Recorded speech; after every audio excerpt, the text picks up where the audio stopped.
You expense clothes as a blogger, influencer, or content creator? This is such a popular question because obviously clothing is such a huge expense for us. But before I get into it, I want you to know that I am an unregistered, inactive CPA, certified public accountant, meaning that nothing in this video counts as professional advice and you should talk to your local CPA about expensing clothes for your specific business. Okay, so here's my 2 cents, but again, this is just an interpretation and not facts. Usually the IRS only allows you to expense things that are ordinary and necessary to your business. And when it comes to clothing, it's pretty specific. You can only expense clothing if it's vital to your job, and it's super clear that you wouldn't wear these clothes outside of work. A great example is a nurse. A nurse's scrubs are vital to their work, and they probably wouldn't be wearing this as their outfit of choice when they go hang out with their friends. This is clearly expensible.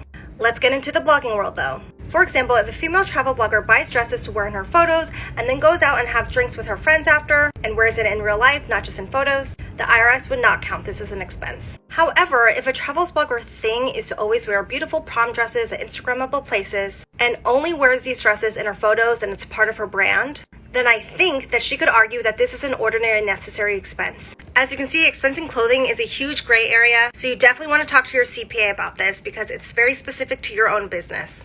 In the meantime, if you want a super easy expensing and invoicing tool made just for creators, get early access to Lumana with the link in my bio. Follow for more tips like these.